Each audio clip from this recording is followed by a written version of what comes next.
I'm Patricia, and this is Investigating Vegan Life with Patricia Kathleen. This series features interviews and conversations I conduct with experts from food and fashion to tech and agriculture, from medicine and science to health and humanitarian arenas. Our inquiry is an effort to examine the variety of industries and lifestyle tenets in the world of vegan life. To that end, we will cover topics that have revealed themselves as common and integral when exploring veganism.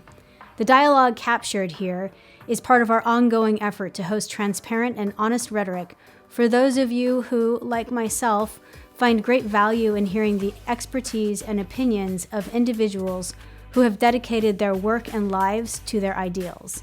You can find information about myself and my podcast at patriciakathleen.com.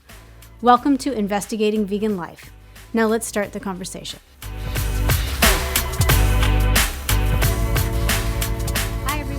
Welcome back. I'm your host, Patricia, and today I'm sitting down with Diana Laverdure-Dunetz. She's a founder, author, and vegan activist. You can find out more on her website, shegoesvegan.com. Welcome, Diana. Thank you so much for having me. I'm really honored to be here. Thank you. Absolutely. I'm very excited to get into your story and talk about everything that you're doing, as well as the new book you've put out, the new journal, interactive journal. For everyone listening, I'll read a quick bio on Diana to give you kind of a foundation. But before that, a quick roadmap of today's podcast and where we'll be headed so you can follow along and have a forecast. We'll first look at Diana's academic and professional history, as well as her personal vegan story and how that kind of plays into her current endeavors. Then we'll look at unpacking She Goes Vegan, the website, the future classes and services it offers, and the current information that she's providing her audience. We'll also look at logistics: when, where, why, how. Are there co-founders? Did she take funding? And we'll get into the ethos behind it, the impetus for launching that website. And we'll also look at her interactive journal, just recently published on Amazon, Asterixek, Yeah, I'm Going Vegan. We're going to get into, first and foremost, the name behind that, or the reason behind that wonderful title. And then we're going to talk about what that journal offers its audience and its users. We'll wrap everything up with goals and advice that Diana has for those of you who are looking to follow her or get involved, or perhaps emulate some of her career success. As promised, a quick bio on Diana. Diana Laverdure-Dunetz holds a master's in animal science and is an award-winning dog health writer, vegan canine nutritionist, and passionate animal activist. She went vegetarian in 2009 and vegan in 2017. Diana's mission is to end animal abuse and exploitation in all forms and to increase legal punishments for anyone perpetuating animal cruelty. Diana is the founder of two vegan movements. The website She Goes Vegan, www.shegoesvegan.com, empowers women to create a compassionate vegan world that respects all animals, the environment, and future generations.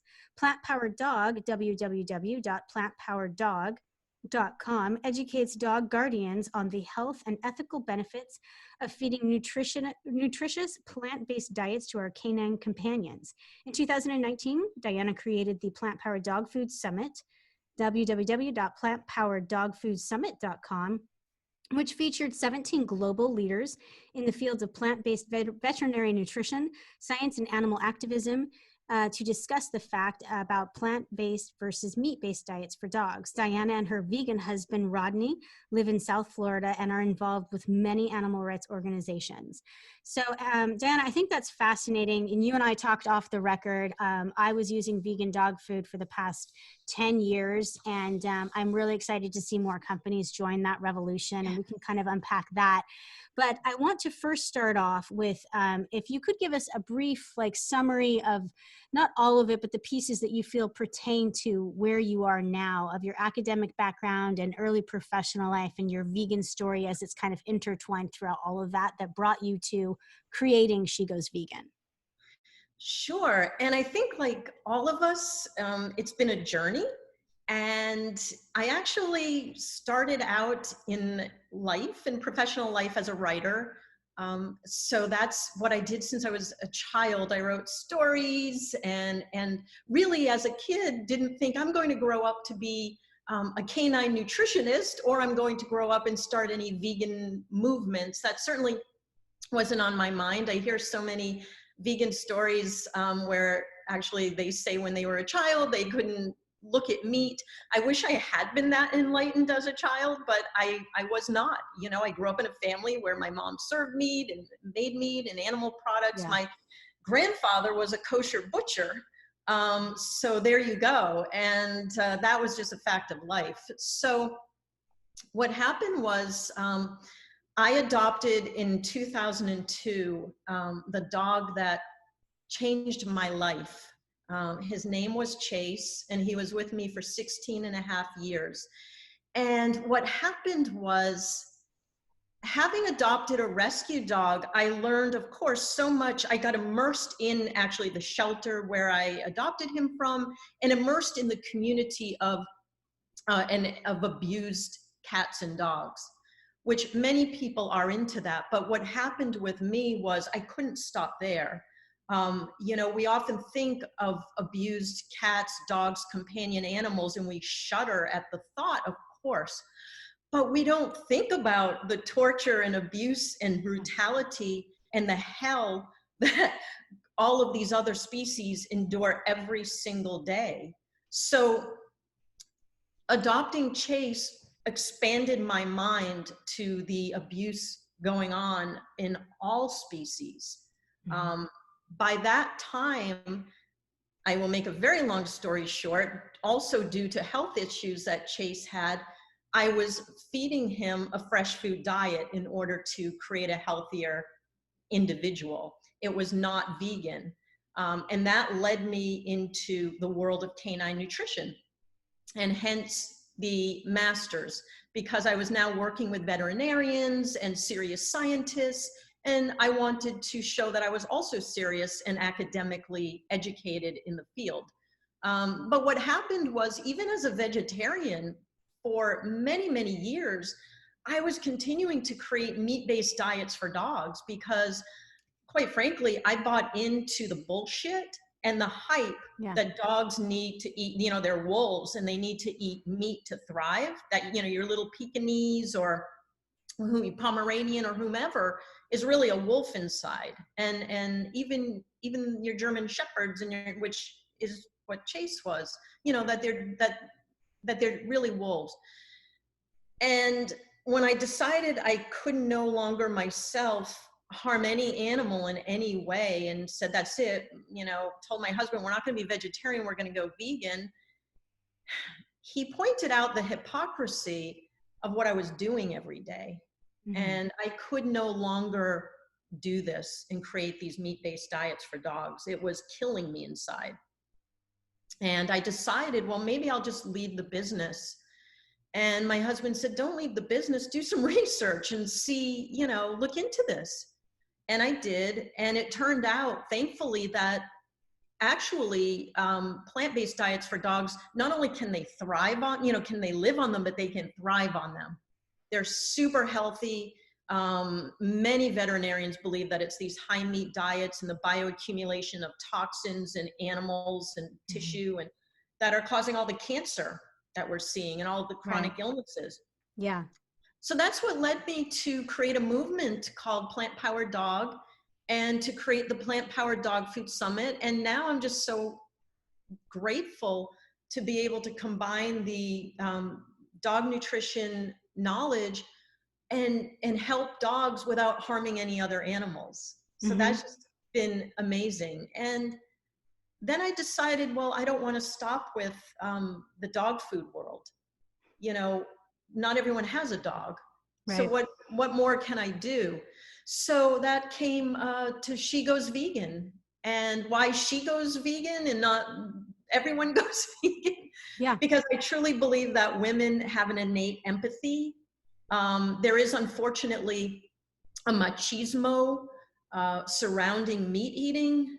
Yeah. And, you know, that's been more qualified people than I have studied and written about that. But women really, I feel, are innately, veganism and sexuality and how women have been treated in a sexual manner, you know, as body parts. It's a really parallel type of issue. So I feel that women can really relate to what animals go through. And so, and I feel that, and we also have about 77% of the purchasing power in the country and in the world. So, Right. we have the power, we have the empathy, and we can make the difference. So that's my goal with She Goes Vegan, is to really empower all women to go vegan and to create just a kinder world for everybody. And And I love that's that. And I love that you have like an audience. I think that people get nervous about excluding, especially when you're trying to educate. However, it's not saying men can't get on your website, but that link is really fascinating. And I know a lot of feminist theorists have made that comparison and analogy, used the metaphor of, a lot of the abuse that's happened towards women and women identified, or populations considered other, this comparison to making them animal-like so that we can disassociate and actually abuse them. And therefore, even, acknowledging that that's how we disassociate with animals. You can treat them less than humane. And I think it's fascinating that you've made that connection. And that's one of the impetuses for you targeting it towards women identified people. I'm wondering, when you jump on your site, you have your story there. You have articles you've presented. I know that, you have classes that are there and you're kind of coming forth because this is all a very current endeavor. And I also know that you work one-on-one still with clients that have ailing dogs who need your personal expertise and things like that. I'm wondering, I like the articles you chose, and I wonder how you curate them, because you have a very specific tonality with your vegan mission and as an animal activist and things like that. And so I'm wondering, is there any way that you choose to pepper, you must be aware that it brands you, to put other people's information on your site. And so I'm curious as to how you go about curating it, or if it's just like a pleasure of your, of your moment to like go through and post things for your audience. Sure. Well, I write everything myself. I always have. I don't accept, and on Plant Powered Dog, I have accepted a couple of guest posts from veterinarians and true experts in the field. But in general, everything is written by myself. And as far as the content, it's very purposefully directed towards and I hate to use this word because none of us are average, but towards the everyday woman who wants to make a difference and who is facing her own challenges in life, whether she is a caretaker for her parents, or whether she's raising children, and whether she has a partner who it's causing a rift in the relationship because the partner doesn't want to be vegan. So my niche, if you will, are everyday issues that women aspiring to what we, to veganism go through. I think there are a lot of people who do great things, bringing together vegan business people and vegan business women. And that is completely wonderful. I want to address the everyday needs of the woman who wants to go vegan and create a kinder world. Yeah, so everything absolutely. I write is really geared for her. And it's a wonderful guide. I think that people overlook this kind of need for people addressing all angles of the life, because vegan is not everyone, the majority of people I speak to who don't have a lot of information about veganism view it as a diet. And people who are involved with it know that it very quickly becomes a lifestyle, a philosophy. It's just spirituality. It becomes a lot of different things quite quickly for most people who practice it, even regardless of one's entry point. Regardless of your gateway drug, as I always say, you can come there having just suffered a heart attack or having a spiritual awakening, but usually you'll start looking into the benefits of the health or the spirituality or the welfare of the environment and the beauty and humanity of the animals and all of those things within time. And so it's good to, I think it's fascinating because your site is one of the first ones that I've seen where it's approaching veganism from that aspect. You are coming at it from these social interpersonal relationships. Like all of those things would matter if it wasn't just a diet, if it was really a way of living, and a reality. So that's interesting that you say that. That's exactly right. And that's sort of my credo, is that plant-based is a diet, vegan is a lifestyle. Yeah. Okay, and that brings me to, I'm really glad you just said that, because it brings me to my point. I wait for people to drop it. I always say, the podcast is called Investigating Vegan Life. And so I'm not afraid of the V word, but a lot of people I interview are, and there's a marketing reason behind that. And there's a lot of other reasons. But so for you, I always ask people to define those two the second they drop in the word plant-based or vegan to differentiate. So plant-based is a diet and vegan is a lifestyle for you. Correct. And as a matter of fact, I have an article just dedicated to that. What's the difference between plant-based and vegan, and why does it matter? And it does matter because so many times someone will say to me, oh, I was vegan for 10 years and then I decided to, not to be one day. You were plant-based for 10 years, okay? Because vegan is based on, plant-based is based on what is in it for me. And I'm not saying this in a derogatory manner, but you kind of put, hit the nail on the head when you said if you're entering it from the health standpoint, that type of thing is really generally when someone becomes plant-based. They've had a health crisis. Vegan is not focused on the me, it's focused on the individual outside of us that is being harmed. Okay, so plant-based, what is really this diet doing for me? Vegan, what is this lifestyle doing to create peace for other individuals?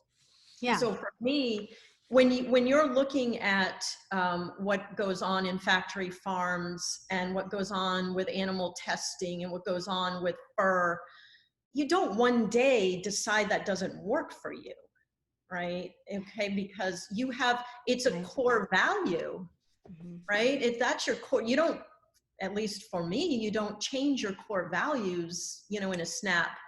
But you might, I was once, you ever go down the internet rabbit hole, right? And I got on the Gwyneth Paltrow's website, and I've never done that before, but something that I was researching led me there. And there was a conversation, much like you and I are having, that a woman was having with Gwyneth, and Gwyneth was discussing how much she loves to cook. And it was all going quite well. And then I heard this woman say something that if my head could have exploded, it would have.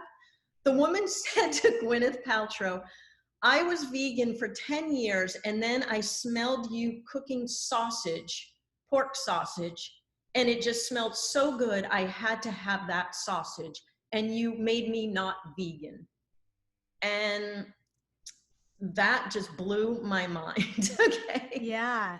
That woman was not vegan. That woman, if she were vegan, would have been disgusted by that sausage. She would have seen the sentient, intelligent, beautiful, loving animal, not a sizzling pork sausage. Right. So that's the difference, right? So. Yeah, and it sounds like the motivation for the way she was eating may have already been obtained.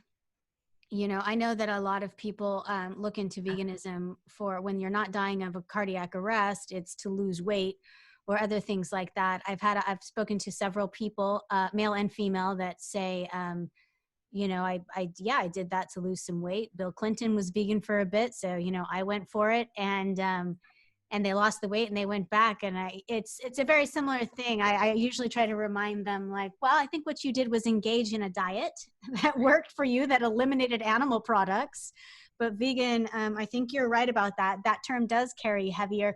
And I think that's why some people stray away from it. I think that, if you have a product you're peddling, you kind of want to include everybody. And now there are tons of products there's a lot of anger in the communities, plant-based, vegan, and everything else, even organic communities, because marketing is, Mad Men are no stranger to adaptation, and everything was fortified in the 80s, and now everything is plant-based.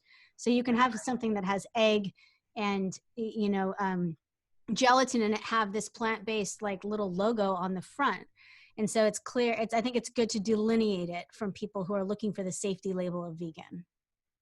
That's right. And I want to be cautious in that I am not, I'm grateful for everybody who eats plant-based, because if you do eat plant-based, then you're saving animals, Yeah, regardless of what your motivation is. sure. So if everybody ate plant-based, that would be amazing. But I just think it's really important to understand the difference between a diet and a lifestyle.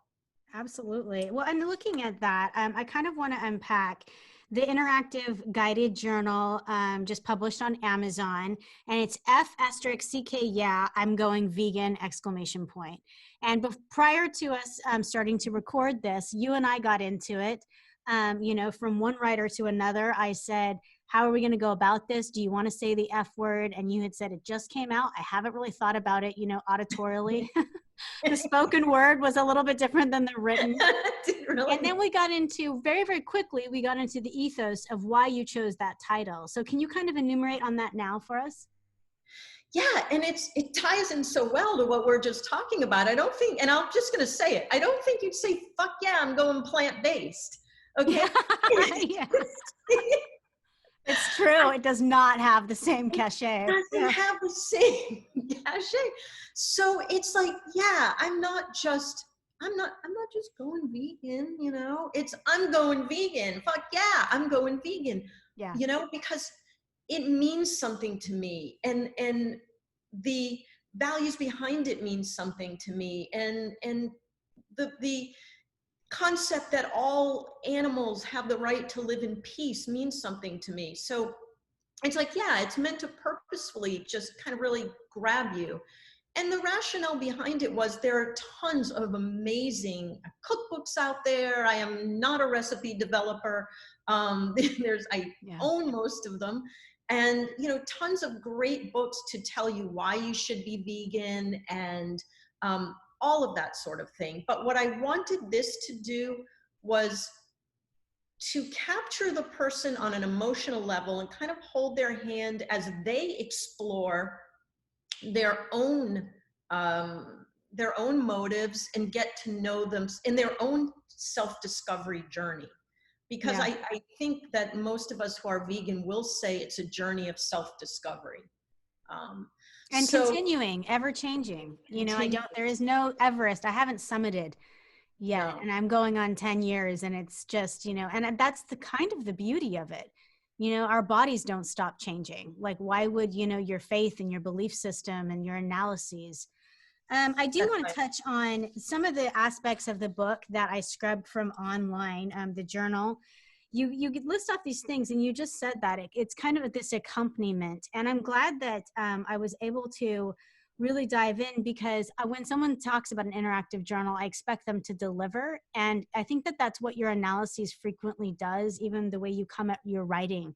You come at this kind of whole person effect from your website and the way that you write things, like you just mentioned, writing for the social relationships and how those can be strained by veganism. But in Fuck Yeah, I'm Going Vegan, you mentioned that it's meant to get people clear, set goals, get motivated. It's simple steps, easy plans, recording options, like being able to record and note things, oversee your feelings, track your records and emotions, and review your progress. And it feels like it's very stepped out as to, because I think a lot of people like to keep it tight and tidy, like these 3 steps, but that's not how we are as human beings. We have all these different facets, and so having this kind of, this litany of what it's going to produce if you're doing this interactive journal, I think is really empowering. And it's what someone needs, because it is this all-encompassing lifestyle, and you're going to have a lot of different areas that are clocking different successes and happiness barometers in the beginning than others. What would you say was the main impetus? You have this, I will say, as a side note, from speaking with, over the past 2 months, I've spoken to about 50 different vegans from all different walks of life, from scientists to mothers raising children, and back again. And I will say the one thing is that when people talk about becoming vegan, it's very much so in the exact same moment of you describing your title.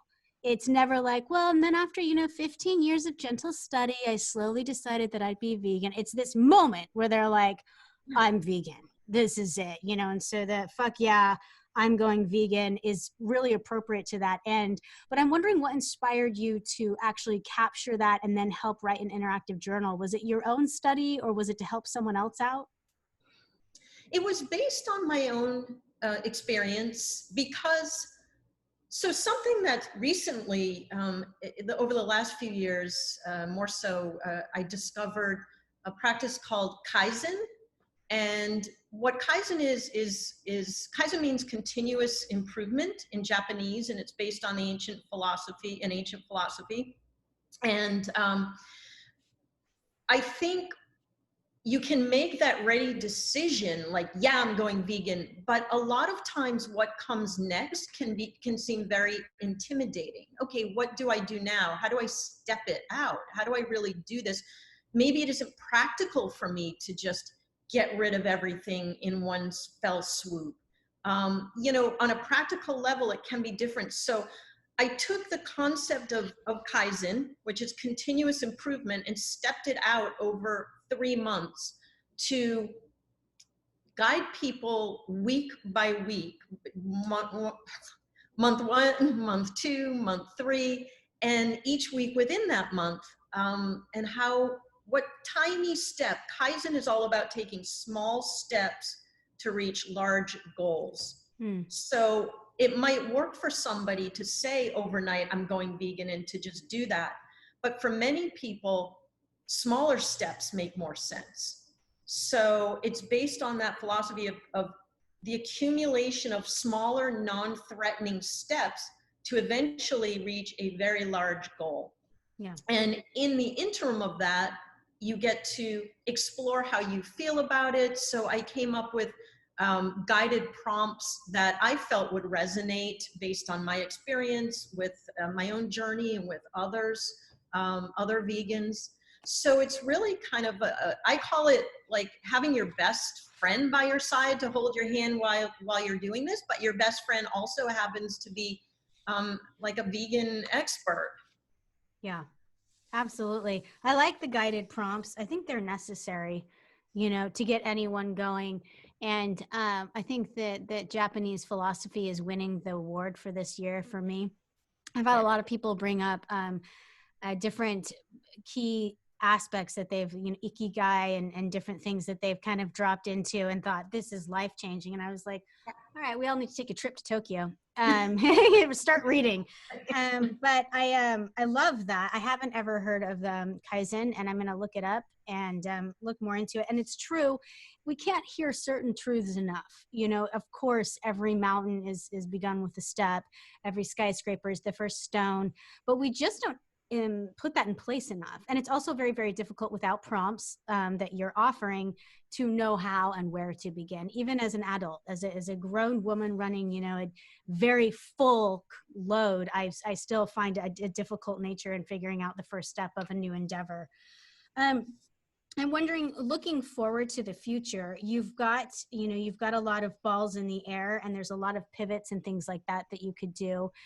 And before I ask you about your goals for each of your endeavor, I'm kind of wondering, everyone I've spoken to, vegan and not, over the past 6 months for podcasting and documentary film work, has a conversation that they've had, well, since the pandemic, let's go back to January, that has changed their relationship with their business and with the way that they are viewing their diet and food and environment and sustainability. And you don't have to be vegan. You just have to be alive and well right now in the world to have had these conversations with yourself.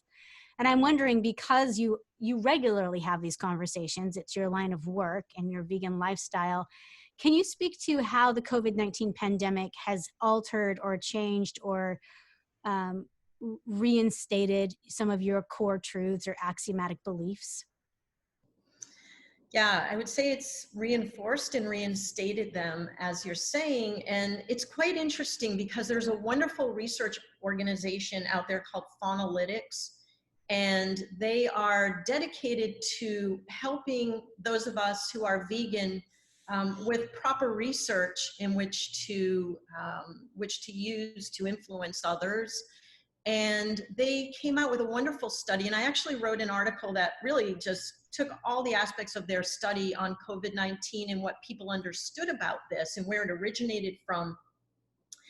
And I believe it was something like 16%, maybe a little bit more of people even understood how COVID-19 originated, and that it came from animals, and that it came from having live animals and dead animals in close proximity and from these wet markets. So whereas vegans are immersed in this knowledge on a day-to-day basis, you know, we've seen these types of things before. We've seen mad cow disease. We've seen these things.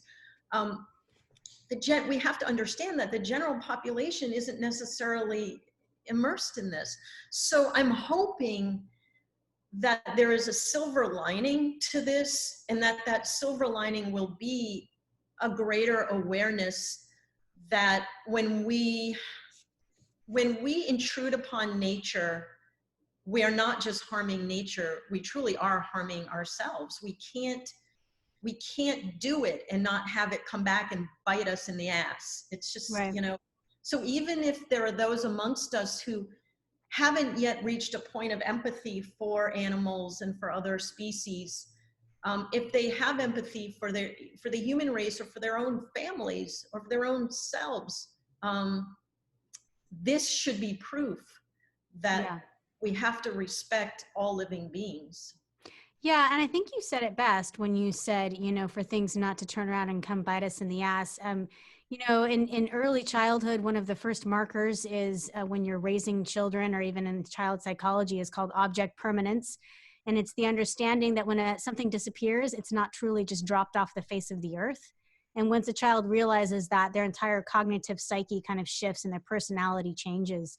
And it's the same thing, the idea that there's this free lunch, that you could be hurting an animal, an environment in the world, and not have it somehow come back to affect you and your own kin one day, is virtually impossible. And we've all known it since we were about 2 and discovered object permanence. You know, simply something not seen doesn't mean it won't come back to affect you again or doesn't exist. And so I think that is really, really great observation. I'm wondering, when you look at, you just came out with your book, and it's like you being in labor and my asking you when you're having your next child, but I'm going to do it anyway. Do you see more books in your future, as far as, did you receive enough gratification out of it, or will you just really focus on this one for the next couple of years and then look at it?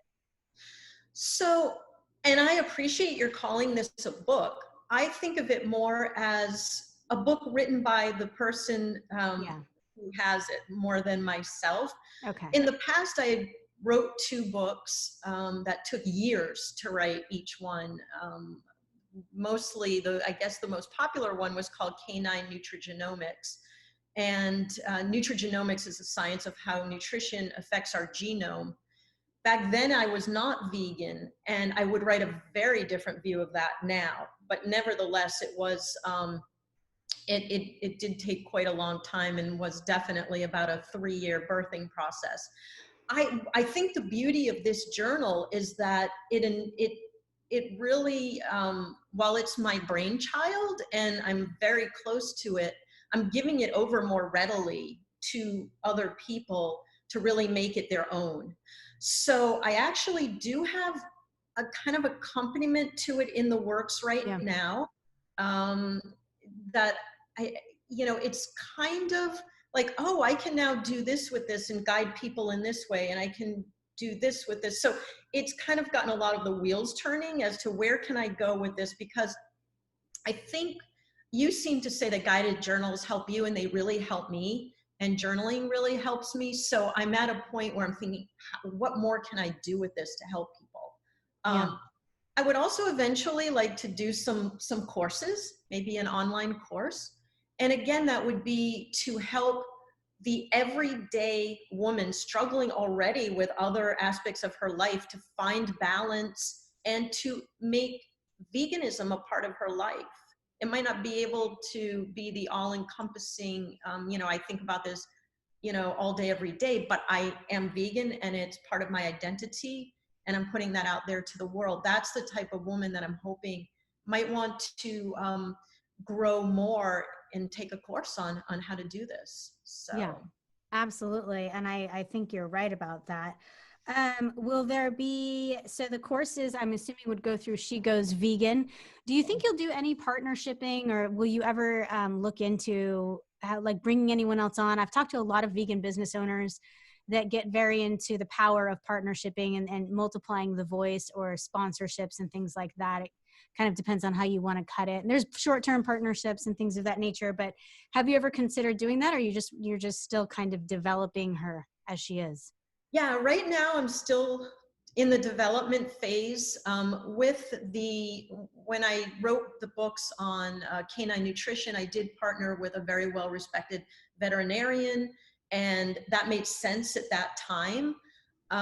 On the vegan journey that I'm on now, right now in the development phase, I'm going to see where it takes me as a solopreneur.